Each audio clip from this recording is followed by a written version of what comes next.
Saudari-saudaraku yang terkasih, berjumpa kembali bersama saya Romo Antoro dalam Renungan Harian Sabtu 10 Juli, Pekan Biasa ke-14. Semoga di akhir pekan ini kita selalu dalam keadaan sehat, baik, dan bersemangat. Inspirasi kita hari ini dari Injil Yesus Kristus menurut Matius, bab 10, ayat 24-33. Marilah kita mengawali renungan kita dengan tanda kemenangan Kristus.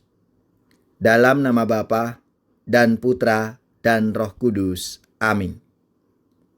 Pada waktu itu Yesus bersabda kepada ke-12 muridnya, "Seorang murid tidak melebihi gurunya, dan seorang hamba tidak melebihi tuannya. Cukuplah bagi seorang murid jika ia sama seperti gurunya, dan bagi seorang hamba jika ia menjadi sama seperti tuannya.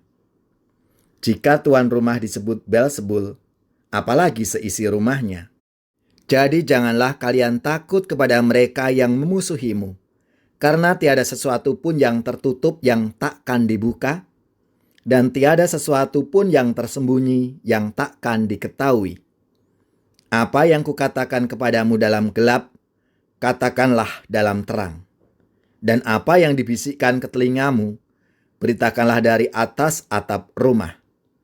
Dan janganlah kalian takut kepada mereka yang dapat membunuh tubuh, tetapi yang tidak berkuasa membunuh jiwa. Tetapi takutilah Dia yang berkuasa membinasakan baik jiwa maupun tubuh di dalam neraka. Bukankah burung pipit dijual seduit 2 ekor? Namun tak seekor pun akan jatuh tanpa kehendak Bapamu. Dan kalian, rambut kepalamu pun semuanya telah terhitung. Sebab itu, janganlah kalian takut karena kalian lebih berharga daripada banyak burung pipit. Barang siapa mengakui aku di depan manusia, dia akan kuakui juga di depan Bapa-Ku yang di surga.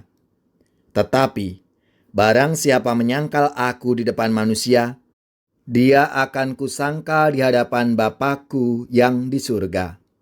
Demikianlah Injil Tuhan. Terpujilah Kristus. Shalom saudara-saudariku yang terkasih. Kutipan sabda Tuhan yang diwartakan hari ini berisi panggilan, perutusan dan pesan-pesan Yesus kepada para murid-Nya.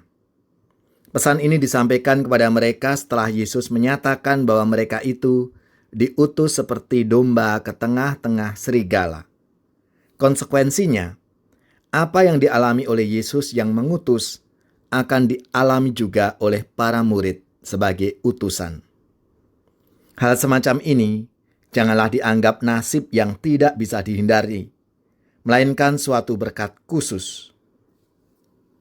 Berhadapan dengan kesulitan dan ancaman itu, para utusan dipesan untuk tidak takut. Sampai 3 kali Yesus berpesan kepada mereka agar mereka tidak takut kepada orang-orang yang menghambat perutusan atau bahkan mengancam mereka. Sebaliknya, mereka dipesan untuk takut kepada Allah. Dengan demikian, takut akan Allah adalah sikap manusia yang paling dasar di hadapan Allah. Rasa takut akan Allah juga menjadi landasan untuk membangun hidup bersama. Jaminan atas semuanya ini adalah Bapa yang memperhatikan makhluknya sampai hal-hal yang kecil.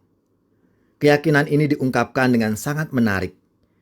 Bahkan seekor burung pipit tidak akan jatuh ke bumi di luar kehendak Bapa. Penyelenggaraan Allah dalam sejarah umat manusia yang utuh dengan sangat bagus terungkap dalam Mazmur 136. Kasih setia Allah yang berlangsung untuk selama-lamanya nyata dalam karya penciptaan. Allah Sang Pencipta adalah Tuhan atas sejarah. Kasih setianya yang abadi nyata dalam karya penyelamatannya. Saudari-saudaraku yang terkasih, sabda Tuhan hari ini diakhiri dengan janji kepada orang-orang setia dan tidak menyangkal Yesus dalam keadaan apapun juga. Kita boleh bersyukur karena sepanjang sejarah tampil di panggung dunia pribadi-pribadi yang unggul yang berpegang teguh pada keyakinan bahwa Yesus adalah jalan, kebenaran, dan hidup, dan rela memberikan hidup mereka sebagai persembahan bagi kemuliaan Tuhan dan berkat bagi sesama. Tuhan adalah kasih setia bagi orang yang berpegang pada perjanjiannya. Semoga saudari-saudara sekalian, keluarga-keluarga orang-orang yang kita doakan, mereka yang sakit, khususnya yang terpapar COVID-19, seluruh tugas, belajar, pekerjaan, usaha, serta karya pelayanan kita dibimbing, dilindungi, dan diberkati oleh Allah yang Maha Kuasa, Bapa, Putra, dan Roh Kudus. Amin.